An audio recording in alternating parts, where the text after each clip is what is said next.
प्रभु यीशु मसीह के मधुर और मीठे नाम में आज दिनांक 11 अप्रैल दिन सोमवार को हम आप सबका स्वागत करते हैं। आज के दिन के लिए जो वचन है वो लिया गया है भजन संहिता की पुस्तक उसका 22 अध्याय उसका 3 पद।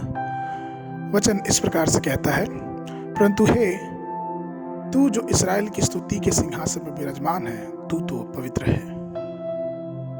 परमेश्वर का धन्यवाद हो। परमेश्वर का वचन कहता है कि परमेश्वर हमारा स्तुति के सिंहासन में विराजमान रहने वाला परमेश्वर है। स्तुति और आराधना हमारे जीवन को परमेश्वर के करीब लेके आती है, बल्कि ईश्वर की उपस्थिति अगर हमें और आपको अपने जीवन में चाहिए तो हमें उसकी स्तुति उसकी आराधना हमेशा करनी चाहिए, क्योंकि हमारी स्तुति और हमारी आराधना ही हमें परमेश्वर के करीब लेके आती है। जैसे कि व्यवस्था विवरण की पुस्तक उसका 4 अध्याय उसके 7 में पर लिखा है कि देखो कौन ऐसी बड़ी जाति है जिसका देवता उसके ऐसे समीप रहता हो जैसा हमारा परमेश्वर यहोवा, जबकि हम उसको पुकारते हैं। दाऊद भी इस बात को कहता है भजन संहिता की पुस्तक उसका 34 अध्याय उसके पहले पद में कि मैं हर समय यहोवा को धन्य कहूंगा और उसकी स्तुति मेरे मुख से निरंतर होती रहेगी।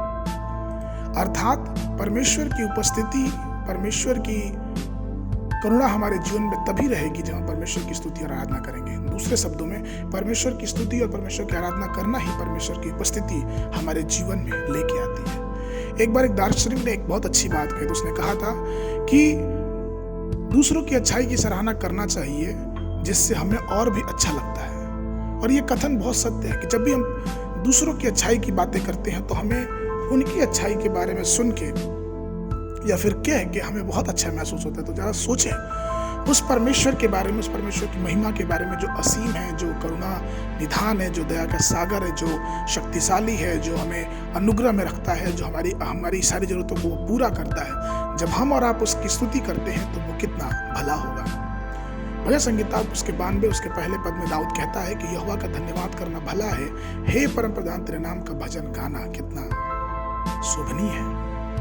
अर्थात अगर हम परमेश्वर की स्तुति, परमेश्वर की आराधना करेंगे तो हम परमेश्वर की उपस्थिति को अपने जीवन में देख नहीं पाएंगे और इस तरह से हमारा शारीरिक जीवन जो संसार में है वो हिस्ट पुष्ट और तंदुरुस्त रहेगा। परमेश्वर की स्तुति करने के लिए हमें योजना बनानी चाहिए। मुझे याद है, मेरा एक दोस्त है जो अपनी घड़ी में 1 घंटे के बाद अलार्म लगाया और जब भी 1 घंटे के बाद अलार्म बजता है तो वो 2 से 3 मिनट के लिए अपनी आंखों को बंद कर लेता है और वो परमेश्वर की स्तुति करता है। वो ये कहता है कि मैं इसलिए ऐसा करता हूँ कि मैं प्रभु को धन्यवाद देता हूँ कि प्रभु आपका धन्यवाद कि मुझे आपने 1 घंटे संभाला और आपकी उपस्थिति मेरे साथ रही। और ये करने के बाद उसे अगले 1 घंटे तक परमेश्वर की उपस्थिति को महसूस करता है।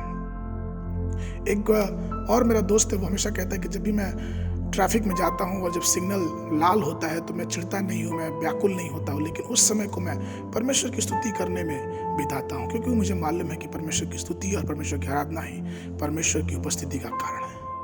तो प्रभु में मेरे प्रिय लोगों, आइए हम परमेश्वर की स्तुति और परमेश्वर की आराधना करने की आदत डालें, क्योंकि इसी आदत से ही परमेश्वर की उपस्थिति हमारे और आपके जीवन में होने पाएगी। आज के मनन के लिए जो पद है वो लिया गया है यशायाह नबी की पुस्तक उसका 12 अध्याय उसका 4 पद। वचन कहता है, और उस दिन तुम कहोगे यहोवा की स्तुति करो, उससे प्रार्थना करो, सब जातियों में उसके बड़े कामों का प्रचार करो और कहो कि उसका नाम महान है। बाइबल पढ़ने का समय सुबह के समय 1 सामुएल की पुस्तक उसका 17 और 18 अध्याय और संध्या के समय लूका रचित सुसमाचार उसका 11 अध्याय 1 पद से लेके 28 पद तक। परमेश्वर आप सब श्रोताओं को बहुत बहुत आशीष दे।